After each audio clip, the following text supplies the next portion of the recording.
മേപ്പാടിയിൽ നിന്ന് കമൽ നമ്മളോടൊപ്പം തുടരുന്നുണ്ട്. കമൽ, മൃതദേഹങ്ങളെല്ലാം തന്നെ പുത്തുമലയിലേക്ക് ആംബുലൻസിൽ പുറപ്പെട്ടു കഴിഞ്ഞിരിക്കുന്നുവോ? കമൽ, ഇപ്പോഴും കൊണ്ടുപോയിക്കൊണ്ടിരിക്കുകയാണ്. ഈ ആംബുലൻസിലേക്ക് മുഴുവൻ മൃതദേഹങ്ങളും കയറ്റിയിട്ടില്ല. നേരത്തെ ആദ്യം കുറച്ച് മൃതദേഹങ്ങൾ കൊണ്ടുപോയി, ഇപ്പോഴും മോർച്ചറിയിൽ നിന്ന് ആംബുലൻസിലേക്ക് മൃതദേഹങ്ങൾ കയറ്റിക്കൊണ്ടിരിക്കുകയാണ്. ഞാൻ പറഞ്ഞതുപോലെ ഒരുപാട് വൈകി.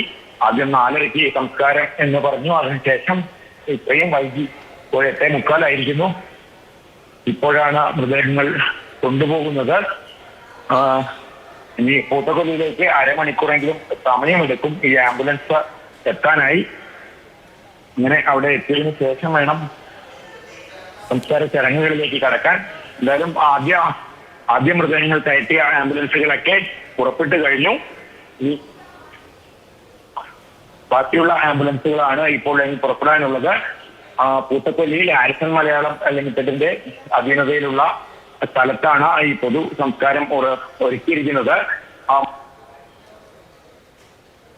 എങ്കിലും പിന്നീട് അത് 8 മൃതദേഹങ്ങൾ ഇന്ന് സംസ്കരിച്ചാൽ മതി എന്ന മന്ത്രിതല യോഗത്തിൽ തീരുമാനമാവുകയായിരുന്നു. അങ്ങനെയാണ് ഇപ്പോൾ 8 മൃതദേഹങ്ങൾ ഈ പൂത്തക്കൊല്ലിയിലേക്ക് പുത്തുമലയിലേക്ക് കൊണ്ടുപോകുന്നത്. അവിടെ നേരത്തെ തന്നെ സംസ്കാരത്തിനുള്ള ഒരുക്കങ്ങളൊക്കെ കഴിഞ്ഞതാണ്. മൃതദേഹങ്ങൾ അവിടെ എത്തിയാൽ ഉടൻ തന്നെ പൊതുദർശനം, സർവമത പ്രാർത്ഥന ഒക്കെ പൂർത്തിയാക്കി സംസ്കാര ചടങ്ങുകളിലേക്ക് കടക്കും. കെ മധു വിവരങ്ങളുമായി നമ്മളോടൊപ്പം തുടരുന്നുണ്ട്. മധു, ഈ മേപ്പാടി കമ്മ്യൂണിറ്റി സെന്ററിൽ നിന്ന് പുത്തുമലയിലേക്ക് ഉള്ള ദൂരം എത്രയാണ്? എത്ര സമയമെടുക്കും ഈ ആംബുലൻസുകൾ അവിടെ എത്തിച്ചേരാൻ? 12 കിലോമീറ്റർ ദൂരമെങ്കിലും ഇവിടെ നിന്ന് പോകണം. ഈ 12 കിലോമീറ്റർ ദൂരം എല്ലാ ആംബുലൻസുകളും ഒന്നിച്ച് ആണ് പോകുന്നത്. ഓരോന്നായി ഇപ്പോൾ 3ാമത്തെ മൃതദേഹമാണ് ഇപ്പോൾ കയറ്റിയിട്ടുള്ളത്. അടുത്ത നിമിഷങ്ങളിൽ ഇത് എല്ലാ വണ്ടികളും ചേർന്ന് ഒന്നിച്ച് ഒരു പോലീസിന്റെ അകമ്പടിയോടെ യാത്ര തിരിക്കും എന്നുള്ളതാണ് ഇപ്പോൾ ഇവിടെ എന്ന് പറയാനുള്ളത്. മേപ്പാടിയിലെ APJ Abdul Kalam memorial community ഹാളിന് പുറത്ത് ആളുകൾ നിൽക്കുന്ന കാഴ്ചയാണ് ഇപ്പോൾ ഉള്ളത്. കാരണം മുമ്പ് പലവട്ടം നമ്മൾ പറഞ്ഞതുപോലെ ഉച്ചയ്ക്ക് അതിനിടെ ഒരു ബോഡി കൊണ്ടുപോയിരുന്നു. അപ്പോൾ നമ്മളത് ആദ്യത്തേത് എന്ന് ഞാൻ തെറ്റിദ്ധരിച്ചിരുന്നു. അത് അവകാശികൾ ഉള്ള മൃതദേഹമാണ് എന്ന് പിന്നീട് വ്യക്തമായി. അതിനുശേഷം ഇപ്പോൾ എല്ലാം ഒന്നിച്ചു കൊണ്ടുപോവുകയാണ്. പുത്തുമലയിലെ പുതിയ ശ്മശാനത്തിലേക്ക് ഈ മൃതദേഹങ്ങൾ ഒന്നിച്ച് ഒറ്റ ഉടലായി ഒറ്റ ഹൃദയമായി കടന്നു പോകുന്നു. ഇനിയുള്ള നിമിഷങ്ങളിൽ അവിടെ 8 ഇവിടുത്തെ പഞ്ചായത്ത് മെമ്പർ കൂടിയായ അജ്മൽ കൂടി എൻ്റെ ഒപ്പമുണ്ട്. അജ്മൽ, ഇപ്പോൾ ഈ 8 പേരെയാണോ അതോ 8+1 9 എന്ന വിധത്തിലുണ്ടോ? എങ്ങനെയാണ് ഇവിടെ നിന്ന് കൊണ്ടുപോകുന്നത്? ഒറ്റ അകമ്പടിയായി കൊണ്ടുപോകുന്നു എന്നാണ് ഞാൻ മനസ്സിലാക്കുന്നത്. 8 ബോഡിയാണ് നിലവിൽ ചെയ്യാൻ തീരുമാനിച്ചിട്ടുള്ളത്. പിന്നെ എല്ലാ ബോഡിയും കൂടി ഒരുമിച്ചാണ് ചെയ്തുകൊണ്ടിരിക്കുന്നത്. അവിടെ ഇന്ന് 4 മണിക്ക് ആരംഭിക്കുമെന്ന് പറഞ്ഞതാണ്. സാങ്കേതിക പ്രശ്നം വന്നതുകൊണ്ട് ആണ് ഇത്ര വൈകിയത്.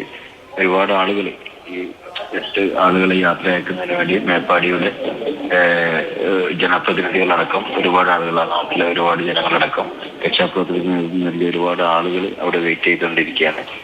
എത്രയും പെട്ടെന്ന് പുത്തുമലയിലേക്ക് നീങ്ങുകയാണ്. ഏറ്റവും പെട്ടെന്ന് തന്നെ പുത്തുമലയിലേക്ക് നീങ്ങുമല്ലേ?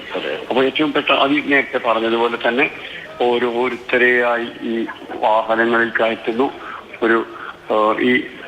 ഇവിടെ നിന്നുള്ള യാത്ര ആരംഭിക്കുകയാണ്. ഇവിടെ നിന്ന്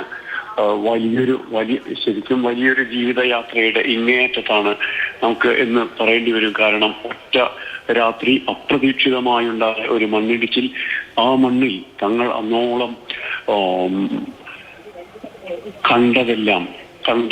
അന്നോളം തങ്ങൾ പോറ്റി വളർത്തിയതെല്ലാം, അന്നോളം തങ്ങൾ അധ്വാനിച്ചതെല്ലാം, അന്നോളം തങ്ങൾ ജീവിച്ചതെല്ലാം ഒരു സെക്കൻഡ് കൊണ്ട്, നൊടിയിട കൊണ്ട് നഷ്ടമായി ചിതറിപ്പോയ മനുഷ്യരാണ്. അവരെ നാട് ഒരിക്കൽ കൂടി ചേർത്ത് പിടിക്കുകയാണ്. അവരുടെ സ്വന്തം നാടാണിത്, മേപ്പാടി. അവർക്കറിയാം ഇവിടെ നിന്ന് പുത്തുമലയിലേക്കും അവിടെ നിന്ന് ചൂരൽമലയിലേക്കും മുണ്ടക്കൈയിലേക്കും ഒക്കെയുള്ള അട്ടമലയിലേക്കും ഒക്കെയുള്ള ദൂരം ഈ കവലകളിലൂടെയാണ് അവർ കടന്നുപോയത്. ഇപ്പോൾ ഈ ഹാളിൽ തൊട്ടുള്ള പഞ്ചായത്ത് ഓഫീസിലാണ് അവരുടെ ദൈനംദിന ജീവിതാവശ്യങ്ങൾക്കെല്ലാം അവർ നിരന്തരം ബന്ധപ്പെട്ടുകൊണ്ടിരുന്നത്. ഇതിനോട് തൊട്ടുള്ള വിദ്യാലയത്തിൽ പഠിച്ച കുട്ടികളുണ്ട്. അതിന് അപ്പുറത്തുള്ള ആശുപത്രിയായിരുന്നു അവരുടെ ഏറ്റവും വലിയ ആശ്രയ കേന്ദ്രമായി നിലനിന്നിരുന്നത്. ആ മനുഷ്യരാണ് തങ്ങൾ എന്നും കണ്ടിരുന്ന മേപ്പാടിയെ തങ്ങളുടെ ലോക ജീവിത യാത്രകളിലേക്കുള്ള ആദ്യ കവലകളിലൊന്നായി, ആദ്യത്തെ പ്രധാനപ്പെട്ട കവലയായ മേപ്പാടിയിലൂടെ ഇപ്പോൾ ആ കമ്മ്യൂണിറ്റി ഹാളിൽ നിന്ന് പുറത്തേക്ക് ഇറങ്ങുന്നത്. പക്ഷേ അവർ കാണുന്നില്ല, പക്ഷെ അവരെ നാട് കാണുന്നു. നാട് മേപ്പാടിയിൽ ഇപ്പോഴുള്ളവർ ആദരാഞ്ജലികൾ, ആ വാക്കിന്റെ പൂർണ്ണാർത്ഥത്തിൽ തന്നെ ആദരാഞ്ജലികൾ അർപ്പിക്കുകയാണ്.